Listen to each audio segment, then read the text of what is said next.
G'day. Hi, Welcome to this, the inaugural episode of Musicology for the Inept.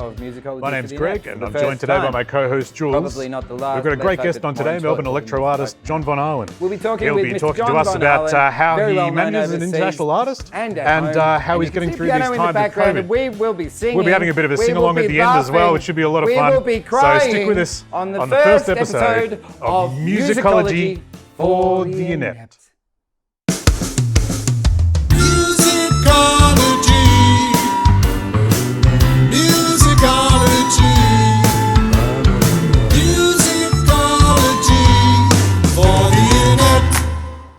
Hi folks, welcome to Musicology with we had this in episode 1.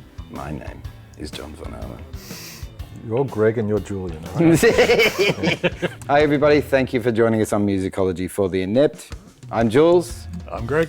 And this would be the fabulous, John, the inimitable John von Ahlen from Parralox. Das ist Fritz und this is meine kleine Hund. His name is Jack. Welcome. Jack just had 5 teeth removed last week, so he's feeling a little bit sulky. So feeling a little bit sulky. John, why Australia when you, external of Australia, have the kind of success you have and the reach you have when Australia seems potentially limited for your style of music, electro, synth pop, relatively dark synth pop at times? I was born and bred in Melbourne, Australia, and I've got lots of roots here musically and financially and family and friends and that sort of things. Are you about to put it on me, Johnny? I'll go against the family. So yeah, look, I'm a Melbourne boy. I've always done what I've done from Melbourne. Didn't seem to have any impact on whether you were successful or you had reach overseas or not. And I've had fellow contemporaries who have been in bands and stuff who have actually made the move to go to Berlin and New York or whatever, go overseas and find a lot of success. But they've gone 100% full on into it. Yeah.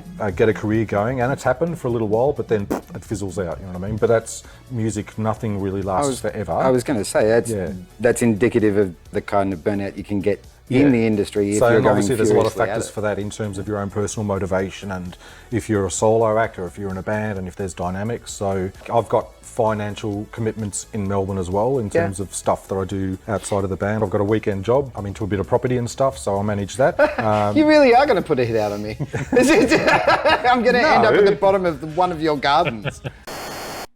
Hello, and welcome to Vocabulary with MFTI. Vocabulary. Our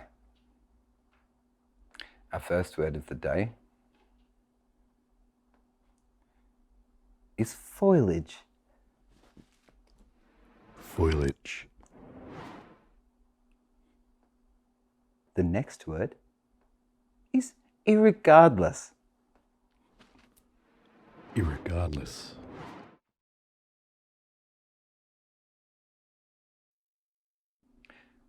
Quinoa. Quinoa. For the Inept. I started off my music career like in the early 80s, and that was sort of all Melbourne based, and it's continued to be so. And then obviously with the advent of the internet, I haven't really needed to. When I started off in the early days, like as soon as the internet started, I was right on top of it. Did the unofficial website for the Human League, and through that, getting to know people all around the world. And it's funny how things have come full circle, both in the terms of the people that I met through that website and how still I'm in contact with them years later, one of them being Ian Burden from the Human League. Indeed. On the website, I created a section called Members. Be someone from Mexico and someone from Russia and China and Japan and, oh, you like Human League too? Not realising there's like thousands of people across the world with similar interests, creating like a global community. Awesome. And through that, getting to know people who run music blog. It's pretty much networking, you know what I mean? From there, I established like a global network around the world, and then sort of all my musical projects since then have sort of tapped into that. And then obviously now with the internet, there's no such thing as borders anymore. Those days are gone. A tiny world made even tinier. Yeah. Given that technology is so important in getting your music out to your audience, and also in terms of producing your music, is that something that you enjoy for its own sake, or are you a gearhead? Yes. Growing up as a kid, my dad was fully into technologies. He had a little bungalow at the back full of electronics and ham radios and stuff, and he'd talk to people all around the world. I remember in grade 6, he bought me one of those Tandy Dick Smith sort of kit things. Fun way into electronics. Yeah. So you sort of connect this spring core to that battery and connect that battery to the with light those switch and plastic grid plates where and you. so you yeah, press a button I'm and with you've you. made a light switch, or you can make a radio. Anyway, from there, I guess I was always into technology, and then my mother and dad, to a certain degree, listened to a lot of music. So I grew up with technology and I grew up with music. And I remember hearing Kraftwerk, the Human League. I remember thinking, if you get technology and put it together with music, this is what it sounds like. I'm a massive sci-fi fan as well. Yes, you are. So to me, it's like sci-fi, technology, and music going all together. That was pretty much it. I'm jumping on the Jane bandwagon here. So Jane Badler is, she was an American actress. She now lives in Australia. She was in a seminal cult TV classic called V, The Visitors, back in the 80s. There's that famous scene where she's eating the rat and her throat goes down.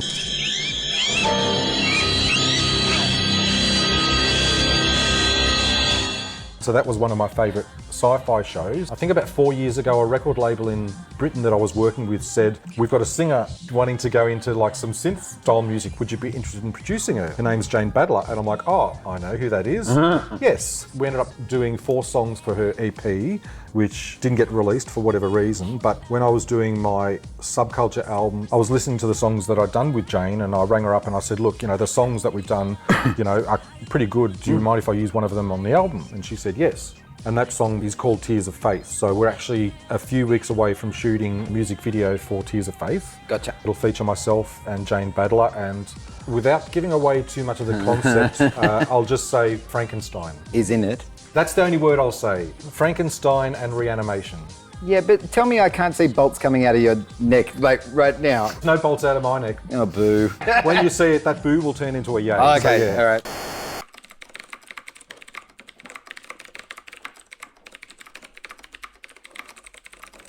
Hello. This is Greg.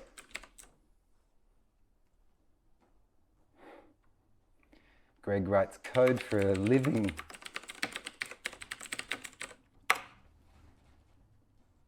Greg finds himself shunned by society.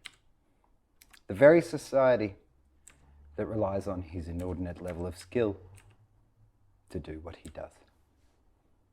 For just $3 a day, you too can shun Greg like the syphilitic parasite he is and prevent more of his kind coming into this world. Fucking take